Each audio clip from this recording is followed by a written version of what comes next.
അമ്മയ്ക്കും തിരുക്കുമാരനും 1000 നന്ദി. എൻ്റെ പേര് റിനി, ഇതെൻ്റെ ഹസ്ബൻഡ് ബ്ലേസ്, മകൻ ലൂക്ക്.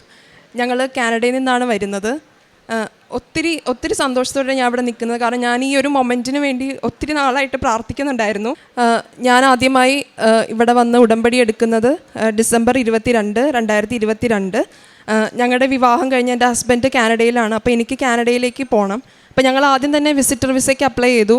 അത് 3 മാസം വെയിറ്റ് ചെയ്തിട്ട് റിജക്ഷനാണ് വന്നത്.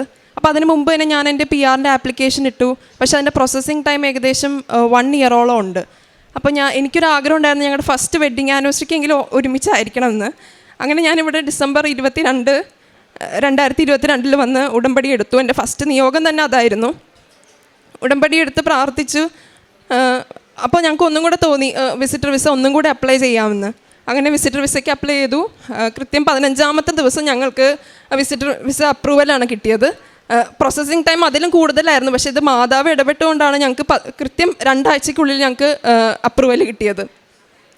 പിന്നെ രണ്ടാമത്തെ കാര്യം എന്നുള്ളത്, എനിക്ക് കാനഡയിൽ ചെന്ന് പഠിക്കാനായിരുന്നു ആഗ്രഹം. അപ്പോൾ ഞാൻ വിചാരിച്ചു ഇവിടുന്ന് IELTS എഴുതി മാക്സിമം സ്കോറൊക്കെ കിട്ടിയിട്ട് അങ്ങ് പോകാമെന്ന് വിചാരിച്ചു. അപ്പോൾ ഞാൻ രണ്ടാമത്തെ നിയോഗം അത് തന്നെ എഴുതി.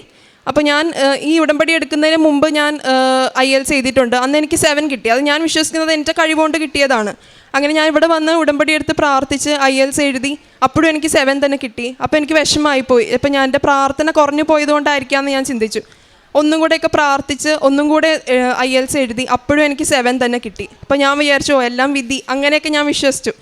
പക്ഷെ എനിക്ക് തോന്നി അത് കഴിയുമ്പോൾ ഞാൻ ഇവിടെ വന്ന് ഉടമ്പടി ആദ്യത്തെ പ്രാവശ്യം പുതുക്കി. എന്നിട്ട് വീട്ടിൽ ചെന്നപ്പോൾ എനിക്ക് തോന്നി അന്ന് റീവാലുവേഷൻ അയക്കാം. റീവാലുവേഷൻ ഇച്ചിരി എക്സ്പെൻസീവാണ്. അപ്പോൾ എനിക്കത് താല്പര്യം ഉണ്ടായിരുന്നു. പക്ഷെ അന്നേരം അങ്ങനെ തോന്നി ഞാൻ ഒന്നും കൂടെ റീവാലുവേഷൻ അയച്ചു. ഒരാഴ്ചയ്ക്കുള്ളിൽ എനിക്ക് റിസൾട്ട് മാറി. എൻ്റെ സ്കോർ 8 ആയി എനിക്ക് കിട്ടി. അത് എന്നെ അറിയുന്നവർക്കറിയാം എനിക്ക് 8 കിട്ടാനുള്ള ഒരു യോഗ്യതയില്ല, മാതാവ് തന്നെ തന്നതാണത്.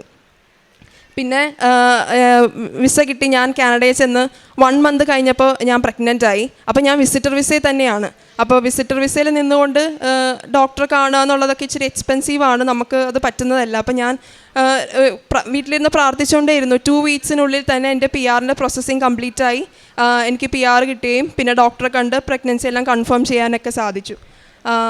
പിന്നെ പ്രഗ്നൻസി ടൈമിൽ എനിക്ക് കുറച്ച് കോംപ്ലിക്കേഷൻസ് ഒക്കെ ഉണ്ടായിരുന്നു. 4th മന്ത് കഴിഞ്ഞപ്പോൾ എനിക്ക് ചെറിയ ബ്ലീഡിങ് വരികയും ഡോക്ടറെ അടുത്ത് പോയപ്പോൾ അത് സെർവിക്കൽ പോളിപ്പാണ്, അത് ബയോപ്സിക്ക് അയക്കണം എന്നൊക്കെ പറഞ്ഞു. അപ്പോൾ ഞാൻ ആദ്യം ഒന്ന് പേടിച്ചെങ്കിലും ഞാൻ പിന്നെ കരുതി മാതാവുണ്ടല്ലോ, ഞാൻ എന്തിനു പേടിക്കണം. അങ്ങനെ അത് ബയോപ്സിക്ക് അയച്ച് അത് റിസൾട്ട് നെഗറ്റീവായി മാതാവ് തന്നു. പിന്നെ പ്രഗ്നൻസി ടൈമിൽ എനിക്ക് ഷുഗർ ടെസ്റ്റ് ചെയ്തപ്പോൾ ഞാൻ ഡയബറ്റിക് ആണെന്ന് അറിഞ്ഞു.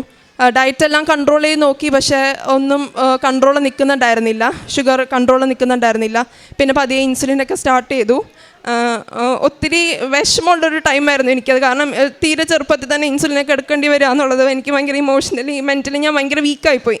അതാർക്കും അറിയില്ല, എനിക്ക് മാതാവിന് മാത്രമേ അറിയുള്ളൂ. ഞാൻ ഒറ്റയ്ക്കിരുന്നൊക്കെ ഒത്തിരി ഞാൻ മാതാവിനെ വിളിച്ച് കരയായിരുന്നു, എനിക്കിങ്ങനെ വന്നല്ലോ. പക്ഷെ ഞാൻ അപ്പോഴൊക്കെ പ്രാർത്ഥിച്ചു, ഞാൻ എന്ത് സഹിച്ചോളാം, എനിക്ക് ഹെൽത്തി ആയിട്ട് ഒരു കുട്ടീനെ തന്ന് അനുഗ്രഹിച്ചാൽ മതി ഞാൻ പറയുമായിരുന്നു.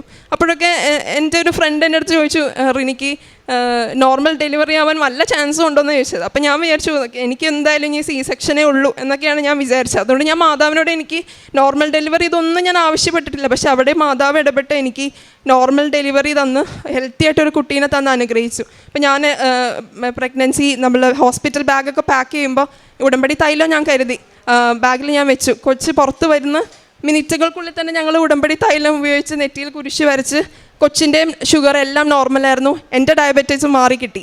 മാതാവ് തന്ന ഒരു അനുഗ്രഹമാണത്. പിന്നെ ഞാനിവിടെ ആദ്യമായി വന്ന് ഉടമ്പടി എടുത്തപ്പോൾ ഞാൻ 5ാമത്തെ നിയോഗമായി ഞാൻ എഴുതിയതാണ് കാനഡയിൽ ഞങ്ങൾക്കൊരു വീട് മേടിക്കുക എന്നുള്ളത്. ഞാൻ വെറുതെ തമാശയ്ക്ക് എഴുതി വെച്ച കാര്യമാണ്. ഞാൻ ആഗ്രഹിച്ചത് കാനഡയിൽ ചെന്ന് ഒരു 2-3 ഇയേഴ്സൊക്കെ കഴിഞ്ഞിട്ട് വീട് മേടിക്കുക എന്നുള്ളതാണ്. പക്ഷെ ഞാനതെല്ലാം മറന്നു. പക്ഷെ മാതാവ് ഞാൻ കാനഡയിൽ പോയ വർഷം തന്നെ ഞങ്ങൾക്ക് വീട് മേടിക്കാനുള്ളൊരു അനുഗ്രഹം തന്ന് അനുഗ്രഹിച്ചു. പിന്നെ പറയാനുള്ളത്, ഈ വീട് മേടിക്കണമെങ്കിൽ ഞങ്ങൾക്ക് 2 പേർക്കും ഒരു പെർമനൻറ്റ് ജോലി ആവശ്യമാണ്, എന്നാലാണ് ലോൺ അപ്രൂവൽ കിട്ടുള്ളൂ. അപ്പോൾ എനിക്ക് അവിടെ പോയിട്ട് കിട്ടിയ ജോലി എന്ന് പറയുന്നത് കോൺട്രാക്ട് ബേസിസിലുള്ളതാണ്. അപ്പോൾ ഞാൻ വർക്ക് ചെയ്യും, 1 മന്ത് കഴിയുമ്പോഴേക്കും അവരെനിക്ക് കോൺട്രാക്ട് എക്സ്റ്റെൻഡ് ചെയ്ത് തരും. അങ്ങനെയാണ് ഞാൻ ജോലി ചെയ്തിരുന്നത്. അപ്പോൾ ഞാൻ എംപ്ലോയറിനോട് എൻ്റെ എംപ്ലോയ്മെൻറ്റ് ലെറ്റർ ആവശ്യപ്പെട്ടപ്പോൾ എനിക്കറിയാം ഞാൻ എന്തായാലും കോൺട്രാക്റ്റിൽ വർക്ക് ചെയ്യുന്ന ഒരാളാണ്. അപ്പോൾ എനിക്കതെന്തായാലും എംപ്ലോയ്മെൻറ്റ് ലെറ്ററിൽ ഓൺ എ കോൺട്രാക്ട് ബേസിസിൽ എഴുതി തരും എന്നെനിക്ക് ഉറപ്പായിരുന്നു. പക്ഷെ ഞാൻ അവരോട് അതൊന്നും ആവശ്യപ്പെട്ടില്ല. പക്ഷെ എനിക്ക് അവർ തന്നപ്പോൾ ഞാൻ അവിടുത്തെ പെർമനൻറ്റ് എംപ്ലോയി എന്ന് തന്നെ എനിക്ക് അവർ തന്നു. എൻ്റെ കൂട്ടത്തിൽ ഇതിനു വേണ്ടി അപ്ലൈ ചെയ്തവർക്കെല്ലാം working on a contract basis എന്നാണ് കൊടുത്തത്. അത് അപ്പോൾ എൻ്റെ നോർത്ത് ഇന്ത്യൻ ഫ്രണ്ട്സൊക്കെ ഉണ്ട്, അവരെൻ്റെ അടുത്ത് ചോദിച്ചു ഇതെങ്ങനെ റിനിക്ക് മാത്രം ഇതെങ്ങനെ കിട്ടി. അപ്പോൾ ഞാൻ പറഞ്ഞു ഞാൻ പ്രാർത്ഥിച്ചു, മാതാവ് എനിക്ക് തന്നു, അത് മാതാവ് തന്നൊരു അനുഗ്രഹമാണ്. ഞങ്ങൾക്ക് അങ്ങനെ വീട് മേടിക്കാനും സാധിച്ചു. പിന്നെ ഡെലിവറി എല്ലാം കഴിഞ്ഞപ്പോഴാണ് പിന്നെ ഞാൻ എൻ്റെ ഭാവിയെക്കുറിച്ച് ആലോചിച്ച് വിഷമിക്കാൻ തുടങ്ങി. എൻ്റെ കൂടെ പഠിച്ചവരൊക്കെ എല്ലാം ഒരു നിലയിലൊക്കെ എത്തി, ഞാൻ മാത്രം എവിടെ എത്തിയിട്ടില്ല. അപ്പോൾ ഞാൻ ഇരുന്ന് പ്രാർത്ഥിക്കുമായിരുന്നു എന്തായിരിക്കും എൻ്റെ ഫ്യൂച്ചർ എന്നൊക്കെ ആലോചിച്ച്.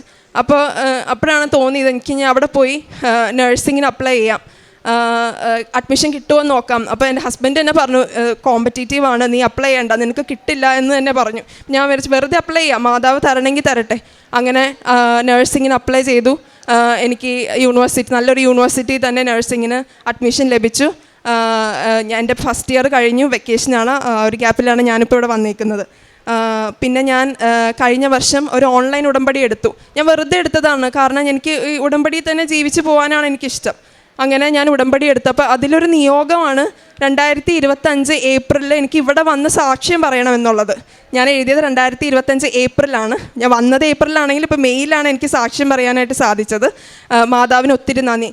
ഞങ്ങൾക്കിവിടെ വരാനുള്ളൊരു ഫിനാൻഷ്യൽ സിറ്റുവേഷനൊന്നും ആയിരുന്നില്ല, പക്ഷെ അതെൻ്റെ ഒരു അതിമോഹമായിരുന്നു ഇവിടെ വരിക എന്നുള്ളത്, വന്ന് സാക്ഷ്യം പറയുക എന്നുള്ളത്. പക്ഷേ മാതാവ് ആ കറക്റ്റ് ടൈമായപ്പോൾ വരാനുള്ള എല്ലാ സാഹചര്യവും ഒരുക്കി തന്നി. ഫിനാൻഷ്യലി ആണെങ്കിലും എല്ലാത്തിനും മാതാവ് ഒരു വഴി കാണിച്ചു തന്നു എന്നുള്ളതാണ്. പിന്നെ ഞാൻ ഉടമ്പടി എടുത്തപ്പോൾ എൻ്റെ ആദ്യത്തെ നിയോഗം എന്നുള്ളത് ഞാൻ എൻ്റെ പേരൻസിനും ഹസ്ബൻഡിൻ്റെ പേരൻസിനും ആരോഗ്യം കൊടുക്കണം എന്നാണ് പ്രാർത്ഥിച്ചത്. ആ ഉടമ്പടി എടുത്ത് 3 മാസത്തിനുള്ളിലാണ് എൻ്റെ അപ്പച്ചന് നെഞ്ചുവേദന പോലെ വരുന്നു, ഡോക്ടറെ കാണണം എന്നൊക്കെ പറഞ്ഞു. അപ്പോൾ ഞാൻ മാതാവിനോട് സംസാരിക്കുന്ന ആളാണ്. അപ്പോൾ മാതാവിനോട് ചോദിച്ചത് എനിക്ക് പണിയാണല്ലോ തന്നതെന്നാണ് ഞാൻ ചോദിച്ചത്. അങ്ങനെ ആൻജിയോഗ്രാമൊക്കെ ചെയ്തപ്പോൾ ചെറിയൊരു ബ്ലോക്കുണ്ട്. അപ്പോൾ അത് കുഴപ്പമില്ല, മെഡിസിൻ എല്ലാം എടുത്താൽ മതി എന്നാണ് പറഞ്ഞത്. അപ്പോൾ ഞാൻ പിന്നെ അതിനെപ്പറ്റി ഇങ്ങനെ ആലോചിച്ചപ്പോഴാണ് എനിക്ക് മനസ്സിലായത് ഞാൻ ഉടമ്പടി എടുത്ത് ആ 3 മാസം പൂർത്തിയാവുന്ന മുമ്പ് തന്നെ മാതാവ് അത് കാണിച്ചു തന്നതാണെന്ന് എനിക്കത് മനസ്സിലായി. ഇപ്പോൾ കുഴപ്പമൊന്നുമില്ല, പക്ഷേ മെഡിസിൻ എല്ലാം എടുത്ത് അത് മാതാവ് അത് എല്ലാം ഓക്കെ ആക്കി തരുമെന്ന് ഞാൻ വിശ്വസിക്കുന്നു. പിന്നെ ഞാൻ ഉടമ്പടി എടുത്തതിന് ശേഷമാണ് ഹസ്ബൻഡിന് അവിടുത്തെ കനേഡിയൻ നാഷണൽ റെയിൽവേയിൽ ജോലി ലഭിക്കുകയും ഇപ്പോൾ അവിടെ ജോലി ചെയ്യുകയും ചെയ്യുകയാണ്. പിന്നെ എനിക്ക് ഞാൻ ഒരു സാക്ഷ്യം ഞാൻ മുടക്കാറില്ല. യൂട്യൂബിൽ അപ്ലോഡ് ചെയ്യുന്ന എല്ലാ സാക്ഷ്യങ്ങളും ഞാൻ കാണും. എനിക്ക് ഭയങ്കര ഇഷ്ടമാണ് സാക്ഷ്യം കാണുക എന്നുള്ളത്. ഞാൻ അതുപോലെ ചൊവ്വാഴ്ചത്തെ ധ്യാനം എനിക്ക് ഏറ്റവും ഇഷ്ടപ്പെട്ട ദിവസം എന്ന് പറഞ്ഞാൽ ചൊവ്വാഴ്ചയാണ്. എനിക്ക് ചൊവ്വാഴ്ച എനിക്ക് ഭയങ്കര ഇഷ്ടമാണ്, കാരണം ഞങ്ങൾക്ക് അവിടെ രാവിലെ എന്ന് പറയുമ്പോൾ ഇവിടുത്തെ വൈകുന്നേരമാണ്. അപ്പോൾ രാവിലെ എണീക്കുമ്പോൾ തന്നെ ഇരുന്ന് ധ്യാനം കൂടുക എന്നുള്ളത് എനിക്ക് ഭയങ്കര ഇഷ്ടമുള്ള കാര്യമാണ്. പിന്നെ എനിക്ക് ഒത്തിരി രോഗസൗഖ്യങ്ങൾ ലഭിച്ചു. അവിടെ എനിക്ക് വിൻ്ററിൻ്റെ ടൈം ആകുമ്പോൾ എൻ്റെ നിപ്പിളിൽ എപ്പോഴും ഇങ്ങനെ ക്രാക്ക് വരുമായിരുന്നു. എനിക്കത് ഒത്തിരി പെയിൻഫുള്ളായിരുന്നു. ഞാൻ അതിന് മെഡിസിൻ ഓയിൻമെൻറ്റ് ഒന്നും ഉപയോഗിച്ചിട്ടില്ല. ഒരു ദിവസം ഞാൻ ഉടമ്പടി തൈലം എടുത്ത് പ്രാർത്ഥിച്ച് എൻ്റെ നിപ്പിളിൽ ഞാൻ തേച്ചു. 2 ദിവസം കഴിഞ്ഞപ്പോൾ അത് ഹീലായി. ഇപ്പം എനിക്ക് ഒരു പ്രശ്നമില്ല. അതുപോലെ തന്നെ എൻ്റെ ഡെലിവറി കഴിഞ്ഞതിന് ശേഷം എനിക്ക് ചെറുതായിട്ട് ഇങ്ങനെ പൈൽസ് പോലെ വരുമായിരുന്നു. അത് ഒത്തിരി പെയിൻഫുള്ളായിരുന്നു. ഞാനപ്പോൾ ചൂടുവെള്ളത്തിൽ ഉപ്പിട്ട് ഞാൻ പ്രാർത്ഥിച്ച് അത് കുടിച്ചു 2 ദിവസം. അത് കഴിഞ്ഞപ്പോഴേക്കും അതും മാറി കിട്ടി എനിക്ക്. പിന്നെ ഇടയ്ക്ക് വരുമെങ്കിലും അതത്ര കുഴപ്പമില്ല, എനിക്ക് മാനേജ് ചെയ്യാൻ പറ്റുന്ന രീതിയിലാണ് വരുന്നത്. മാതാവ് അത് എനിക്ക് ഓക്കെ ആക്കി തന്നു. പിന്നെ പറയാനുള്ളത്, ഇടയ്ക്ക് എനിക്ക് കഴിഞ്ഞ ടേമിൽ ഞാൻ പഠിക്കുമ്പോൾ എൻ്റെ ഒരു കോഴ്സ്, എനിക്ക് ഫിസിയോളജി എന്നൊരു കോഴ്സ് എടുക്കാനുണ്ട്. അപ്പം ഞാൻ നോക്കിയപ്പോൾ ആ കോഴ്സിലെല്ലാം ഫില്ലായിരിക്കണം, ഒരു സീറ്റ് പോലും ഇല്ല. അപ്പം ഞാൻ അന്ന് ഉടമ്പടി ധ്യാനം കൂടിയപ്പോൾ മാതാവിനോട് ഞാൻ പറഞ്ഞു, ഞാനിത് കൂടിക്കഴിഞ്ഞ് നോക്കുമ്പോൾ എനിക്കായിട്ടൊരു സീറ്റ് അവിടെ വേണം. അങ്ങനെ ഞാൻ ആ ധ്യാനം കൂടിക്കഴിഞ്ഞ് ഇതെടുത്ത് നോക്കുമ്പോൾ ഞാൻ ഒരാഴ്ചയായിട്ട് നോക്കിക്കൊണ്ടേ ഇരിക്കുകയാണ്, എപ്പോഴും 0 എന്നാണ് കാണിച്ചുകൊണ്ടിരുന്നത്. ധ്യാനം കൂടിക്കഴിഞ്ഞാന്ന് നോക്കുമ്പോൾ എനിക്കായിട്ട് ഒരു സീറ്റ് ആ കോഴ്സിലുണ്ടായിരുന്നു. എനിക്കതിൽ എടുക്കാനും പറ്റി, ആ കോഴ്സ് സക്സസ്ഫുള്ളി കംപ്ലീറ്റ് ചെയ്യാനും പറ്റി. പിന്നെ എനിക്ക് പറയാനുള്ളതെന്ന് വെച്ചാൽ, ഞാൻ എപ്പോഴും എൻ്റെ കാശ് രൂപ എനിക്ക് ഡെലിവറിയുടെ സമയത്ത് ഹോസ്പിറ്റലിൽ വെച്ച് മിസ്സായി. എന്നാൽ എനിക്ക് ഇവിടെ നിന്ന് കിട്ടിയ ലോക്കറ്റ് ഞാൻ എപ്പോഴും എൻ്റെ മാലയിൽ ഇടുമായിരുന്നു. അതെപ്പോഴും ഇടയ്ക്കിടയ്ക്ക് ഇങ്ങനെ കൊച്ചു പിടിച്ചിങ്ങനെ വലിക്കുമ്പോൾ അത് പൊട്ടിപ്പോവുകയും എവിടെയെങ്കിലും വെച്ച് വീണ് പോവുകയും ചെയ്തിട്ടുണ്ട്. അപ്പോൾ അങ്ങനെ കഴിഞ്ഞ ഓഗസ്റ്റിൽ അതിങ്ങനെ എൻ്റെ കയ്യിൽ നിന്ന് മിസ്സായിപ്പോയി. അപ്പോൾ എനിക്ക് ഒത്തിരി വിഷമം തോന്നി. പക്ഷെ ഞാൻ മാതാവിനോട് വിചാരിച്ച് ചിലപ്പോൾ മാതാവ് ഇടയ്ക്ക് പ്രാർത്ഥനയിൽ നിന്നൊക്കെ കുറഞ്ഞു പോകുന്നതുകൊണ്ടാണോ അങ്ങനെ പോകുന്നതെന്നൊക്കെ ഞാൻ ചിന്തിച്ചു. പക്ഷെ അത് ഒരു 4 days കഴിഞ്ഞപ്പോൾ എനിക്ക് അത് പ്രതീക്ഷിക്കാത്തൊരു സ്ഥലത്ത് നിന്ന് എനിക്ക് ആ ലോക്കറ്റ് കിട്ടുകയും ചെയ്തു. അതുപോലെ തന്നെ ഡിസംബറിൽ ഒന്നുകൂടെ എനിക്ക് ആ ലോക്കറ്റ് മിസ്സായി. അപ്പോൾ അന്നൊക്കെ ഞാൻ മാധവനോട് ഇങ്ങനെ പറയുമായിരുന്നു, ഇവിടെ ഒത്തിരി ലോക്കറ്റ് ഉണ്ട്, അതൊന്നും എടുത്തിടുന്ന ഞാൻ വിചാരിക്കണ്ട, എനിക്ക് ആ ലോക്കറ്റ് തന്നെ എനിക്ക് തന്നേക്കണം എന്ന് ഞാൻ മാധവനോട് പറയുമായിരുന്നു. അങ്ങനെ ആ ലോക്കറ്റ് അതും പ്രതീക്ഷിക്കാത്തൊരു സ്ഥലത്ത് നിന്ന് മാതാവ് എനിക്ക് തന്നനുഗ്രഹിച്ചു. അപ്പോൾ അങ്ങനെയൊക്കെ സംഭവിക്കുമ്പോൾ എനിക്ക് തോന്നും മാതാവ് എൻ്റെ കൂടെയുണ്ട് എനിക്ക് തോന്നും. പിന്നെ പ്രേക്ഷിത പ്രവർത്തനങ്ങൾ ഞാൻ ഇവിടെ ഒത്തിരി പത്രമൊക്കെ കൊടുത്തിട്ടാണ് ഞാൻ കാനഡയിലേക്ക് പോയത്. അവിടെ പോയപ്പോഴാണ് ഞാൻ ഒത്തിരി പത്രം അവിടെ കൊടുത്തത്. എപ്പോഴും ഞങ്ങളുടെ പാരൻസ് ആരെങ്കിലുമൊക്കെ അങ്ങോട്ട് വരും, പത്രം ഒത്തിരി കൊണ്ടുവരും, ഞാൻ അവിടുത്തെ പള്ളിയിലൊക്കെ കൊടുക്കും. കാരുണ്യ പ്രവർത്തികൾ ചെയ്യാനായിട്ട് നമുക്ക് അവിടെ ഒത്തിരി അങ്ങനെ ചെയ്യാൻ സാധിക്കില്ല. അതുകൊണ്ട് എനിക്ക് വിഷമമായിരുന്നു, എനിക്കൊന്നും ചെയ്യാൻ പറ്റുന്നില്ല. ഞാൻ ഇവിടെ ആയിരുന്നെങ്കിൽ ഞാൻ ഒത്തിരി കാരുണ്യ പ്രവർത്തികൾ ചെയ്യും, അത് എനിക്കും അറിയാം മാതാവിനും അറിയാം. പക്ഷെ എനിക്ക് അവിടെ ഇപ്പോൾ ഒന്നും ചെയ്യാൻ പറ്റില്ല. അപ്പോൾ ഞാൻ സാക്ഷ്യങ്ങളെല്ലാ ദിവസം ഇങ്ങനെ കേൾക്കുമ്പോൾ എനിക്ക് വിഷമമായിരുന്നു, എല്ലാവരും എന്തൊക്കെയോ ചെയ്യുന്നു, എനിക്കിതൊന്നും ചെയ്യാൻ പറ്റുന്നില്ലല്ലോ എന്നൊരു വിഷമമായിരുന്നു. അങ്ങനെ ഇരിക്കുമ്പോൾ എനിക്ക് ഒത്തിരി മുടിയുണ്ടായിരുന്നു. അപ്പോൾ ഞാൻ എൻ്റെ ഹസ്ബൻഡിനോടും അമ്മയോടും ചോദിച്ചു, ഞാൻ മുടി വെട്ടി ഷോർട്ട് ആക്കട്ടെ. അപ്പോൾ ഇവർ പറഞ്ഞു, ഇല്ല നിനക്ക് മുടി ഉള്ളതാണ് ഭംഗി. അപ്പോൾ ഞാൻ വിചാരിച്ചു എന്നാൽ പിന്നെ ആ മുടി വെട്ടി അത് ഡൊണേറ്റ് ചെയ്യുന്നതല്ലേ എനിക്ക് അന്നേരം ചെയ്യാൻ പറ്റുന്ന ഏറ്റവും വലിയ കാരുണ്യ പ്രവൃത്തി. ഞാൻ അങ്ങനെ എൻ്റെ മുടി വെട്ടി അത് ഞാൻ ഡൊണേറ്റ് ചെയ്തു. അപ്പോൾ എനിക്ക് ഒത്തിരി സന്തോഷം, എനിക്ക് അങ്ങനെയൊക്കെ ചെയ്യാൻ പറ്റുന്നുണ്ടല്ലോ. പണ്ടൊക്കെ ആയിരുന്നെങ്കിൽ ഞാൻ അങ്ങനെയൊന്നും ചെയ്യില്ലായിരുന്നു. പിന്നെ ഞാൻ ഒത്തിരി നാൾ കഴിഞ്ഞപ്പോഴാണ് എനിക്ക് തോന്നി എനിക്ക് എന്തെങ്കിലുമൊക്കെ ചെയ്യണം, ഒന്നും ചെയ്യാൻ പറ്റുന്നില്ല.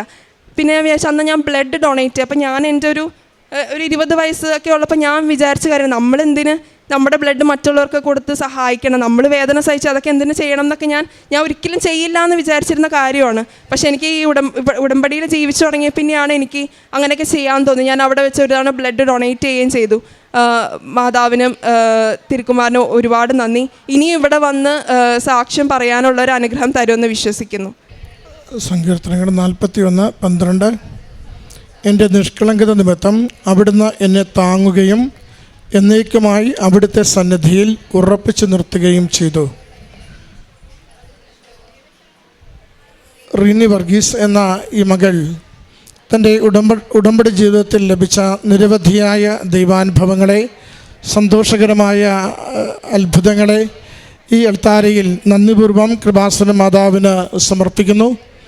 മകൾ പറയുന്നുണ്ട്, ആദ്യം IELTS പരീക്ഷ എഴുതുവാൻ വേണ്ടി ആദ്യം സ്വന്തം കഴിവിലെഴുതി ഒരു സ്കോർ ലഭിച്ചു. അമ്മയുടെ തിരുനടയിൽ ഉടമ്പടി എടുത്ത് അല്പം കൂടി മെച്ചപ്പെട്ടതിന് വേണ്ടി ആഗ്രഹിച്ചു. 8 പോയിൻ്റ് നൽകി അമ്മ മാതാവ് ആ പരീക്ഷ കൂടുതൽ മെച്ചപ്പെടുത്തി അനുഗ്രഹിച്ചു.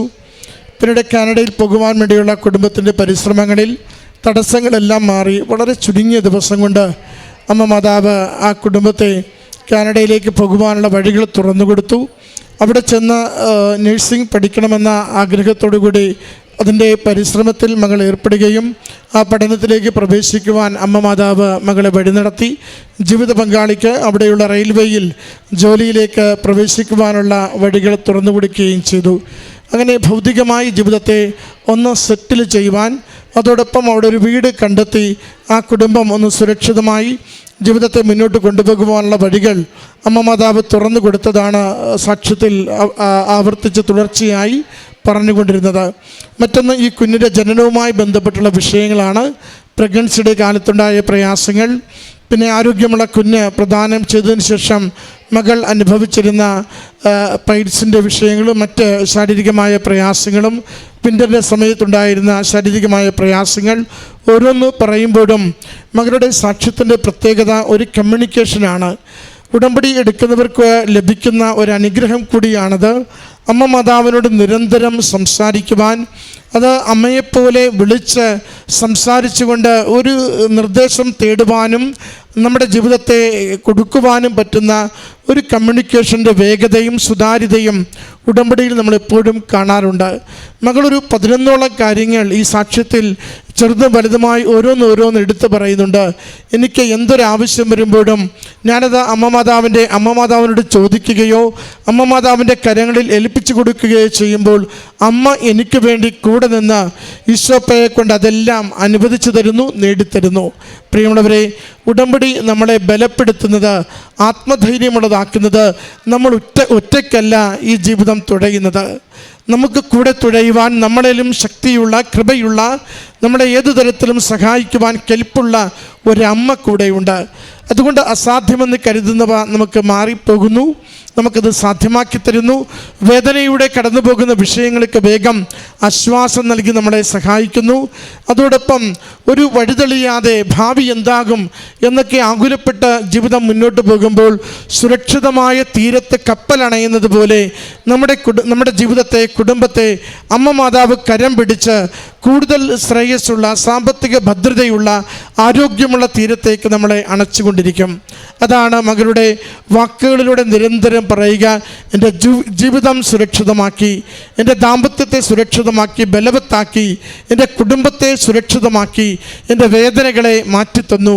അങ്ങനെ അമ്മ മാതാവ് സമയ ചുരുക്കത്തിൽ ഈ എൻ്റെ ജീവിതത്തിൽ നൽകിയ ഈ വലിയ അനുഗ്രഹങ്ങളെ ഓർത്ത് ഞാൻ നന്ദി പറയുന്നുവെന്ന്. പ്രിയമുള്ളവരെ, ഉടമ്പടി നമുക്ക് ഗ്യാരൻറ്റീഡാണ്. നമ്മൾ അമ്മ മാതാവിനെ ആഗ്രഹിച്ച്, സ്നേഹിച്ച്, ജീവിതത്തെ ക്രമപ്പെടുത്തിയാണോ ജീവിക്കുന്നത്, ഈശോയിൽ നിന്ന് അമ്മ നമുക്ക് വേണ്ടി പ്രത്യക്ഷീകരണത്തിൻ്റെ കൃപയാൽ നമുക്ക് മെറിറ്റുകൾ ഇല്ലാതിരിക്കുമ്പോഴും നമ്മളെ സഹായിക്കുവാൻ കൂടെ നിന്ന് നമുക്ക് വേണ്ടി നിലപാടെടുത്ത് അനുഗ്രഹിച്ചു കൊണ്ടിരിക്കും. അതുകൊണ്ട് ഉടമ്പടിയിലായിരിക്കുമ്പോൾ ഓർക്കണമേ, നമ്മൾ വലിയ സാന്നിധ്യത്തിൻ്റെ, വലിയ സംരക്ഷണത്തിൻ്റെ കരവലയത്തിലാണ് നമ്മുടെ ജീവിതത്തെ സമർപ്പിക്കുന്നത്. അതുകൊണ്ടാണ് ജോസഫ് അച്ഛൻ പറയുക, നിങ്ങൾ ഉടമ്പടിയിൽ എഴുതി സമർപ്പിക്കുന്ന നിയോഗങ്ങൾ അതവിടെ നിക്ഷേപിച്ചതിന് ശേഷം നിങ്ങളുടെ ജീവിതം, ഉടമ്പടി ജീവിതം അത് വൃത്തിയായി ചെയ്യുവാനായിട്ട് ശ്രദ്ധിക്കണമെന്ന്. മാതാവിൻ്റെ കരങ്ങളിൽ ഏൽപ്പിച്ചതിനെ എങ്ങനെ അനുഗ്രഹിച്ച് തിരികെ തരണമെന്ന് അമ്മ മാതാവിന് നന്നായിട്ടറിയാം. നമ്മൾ ഉടമ്പടിയിൽ ആഴപ്പെടുമ്പോൾ നമ്മുടെ നിയോഗങ്ങൾ ഈശോപ്പായിലൂടെ നിരന്തരം അനുഗ്രഹിക്കപ്പെടുന്നത് കാണുവാനാകും. ഈ കുടുംബത്തോടൊപ്പം ഇവർക്ക് ലഭിച്ച എല്ലാ നന്മകൾക്കും അമ്മ മാതാവിനും തിരുക്കുമാരനും നന്ദി പറഞ്ഞുകൊണ്ട് കരങ്ങളടിച്ച് ഈ സാക്ഷ്യം നമുക്ക് സമർപ്പിക്കാം. അത്യപൂർവ ദൈവാനുഭവങ്ങൾ ഇനി നിങ്ങൾക്കും സ്വന്തം. ഈ യൂട്യൂബ് ചാനൽ ഇതുവരെ സബ്സ്ക്രൈബ് ചെയ്തിട്ടില്ലെങ്കിൽ ഇപ്പോൾ തന്നെ സബ്സ്ക്രൈബ് ചെയ്യുക. ഈ വീഡിയോ ഇപ്പോൾ തന്നെ നിങ്ങളുടെ സുഹൃത്തുക്കൾക്ക് ഷെയർ ചെയ്തുകൊണ്ട് കർത്താവിൻ്റെ പ്രേക്ഷിതരാകുക.